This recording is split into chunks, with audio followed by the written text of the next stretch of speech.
सिंधी बा हाणे त मरी वियासीं। पाण वरी हुकूमत ॾिनो त कुझु बि कोन, पर हाणे वरी सारियुनि जी फसल ते पाबंदी लॻाए बुख मां मारण थी चाहे।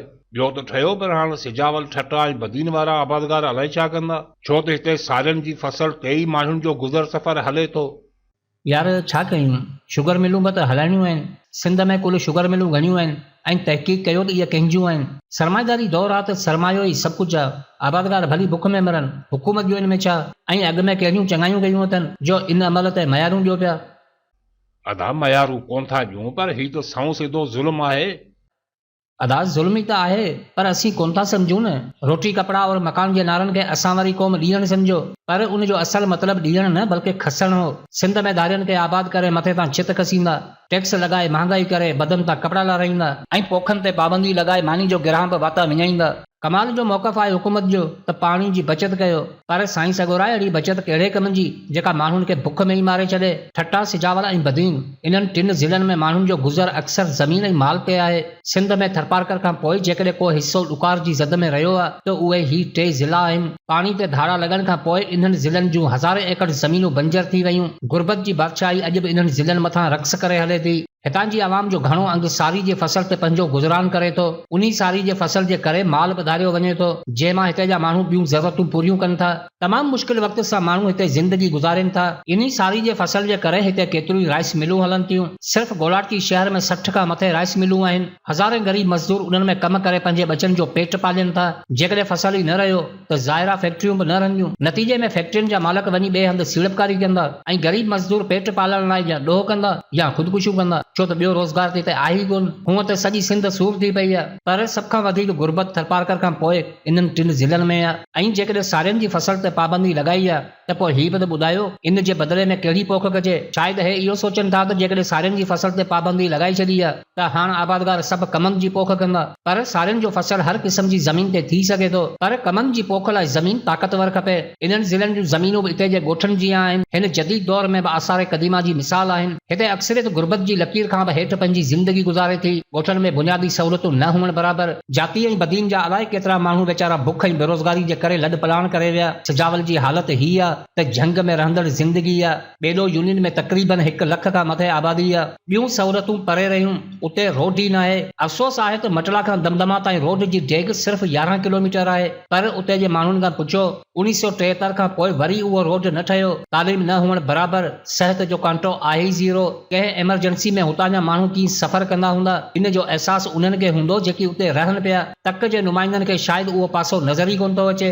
या वरी उन्हनि सां का दुश्मनी आहे। बहरहाल चवण जो मक़सदु इहो आहे त ही हालत आहे उते जे माण्हुनि जी। मथां वरी सारियुनि जी पोख ते पाबंदी हिते जे माण्हुनि जा लाह कढे छॾींदी। शायदि हुकूमत खे इहा ख़बर नाहे त गुरबत न सिर्फ़ ॾोह खे जनम ॾिए थी, बल्कि मंशियात खे बि पाले थी। पोइ तूं ॿुधा भला छा कयूं?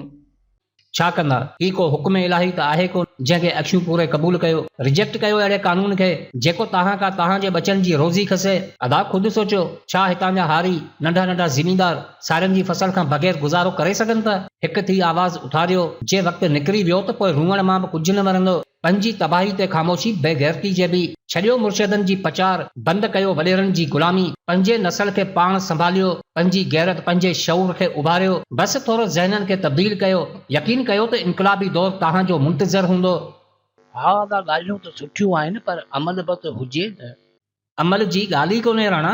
जेकॾहिं सिर्फ़ अमल ते निजात मिले हा त अॼु असीं बि आज़ाद क़ौम हुजूं हा। ही हिकु अहिड़ो बहस आहे जंहिंजा अंग अखर एतिरा त पेचीदा आहिनि जो जेकॾहिं बयानु कयूं त इलाही दोस्त सम्झी बि न सघंदा।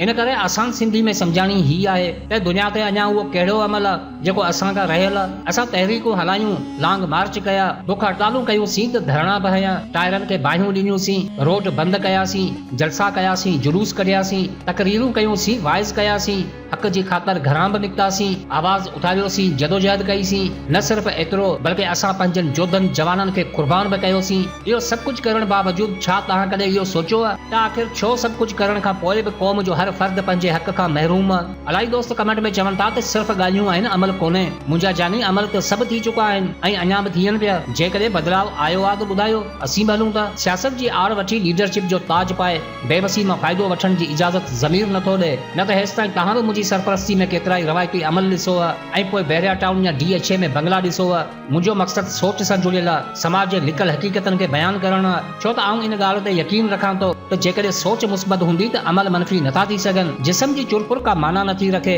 जेसि ताईं सोच जी वहदत घर नथी करे। समाज जी तब्दीली हुजे या क़ौम जी बका, ॿई शयूं सोच जे दायरे ते ई घुमनि थियूं। बाक़ी रवायती अमल का तब्दीली आणींदा इहे ख्वाब ॾिसणु बंदि कयो। एहतजाज करे ज़ुल्म खे आर्ज़ी तौर ते बंदि करे सघिजे थो, पर उन वजूद खे ख़त्म नथो करे सघिजे जंहिंजे चर मां ज़ुल्म जो दूंहों दुखे थो। छो त एहतजाज सिर्फ़ अमल खे ज़ाहिर करे थो, पर हक़ीक़ी बदिलाव सोच जे करे ई अचे थो। एहतजाज तॾहिं कबो आहे जॾहिं ज़ुल्म थींदो आहे। ज़ुल्म थियण जो इंतज़ार छो कयूं, बल्कि अहिड़ो समाज ठाहियूं जंहिंमें ज़ुल्म जो को वजूद बाक़ी न रहे। बाक़ी इन तरीक़े सां ज़ुल्म थींदा रहंदा ऐं एहतजाज हलंदा रहंदा। सदियुनि खां सफ़र ईअं ई हलंदो पियो अचे, छो त असां अक़ल खां आरी, शऊर जा वैरी, तहक़ीक़ ऐं तकलीक़ जा दुश्मन रहिया आहियूं। ज़िल्लत खे तस्लीम कयूं था, हक़ीक़तनि खां मुंहुं फेरियूं था। सच खे लिखण जी हिम्मत न आहे, छो त कलम जी ताक़त विकियल आहे। कंहिं बि क़िस्म जे इनक़लाब लाइ ज़हनी तब्दीली लाज़मी आहे ऐं ज़हनी तब्दीली लाइ ज़रूरी आहे त समाज जे हक़ीक़तनि खे तस्लीम कयूं। असांखे उन अक्सरियत खे ज़िंदा करणो आहे जेका अॼु बि अक़ल ऐं शऊर खां महरूम आहे। उन अक्सरियत जे करे असां मथां ज़ालिमनि जी हुक्मरानी हले थी।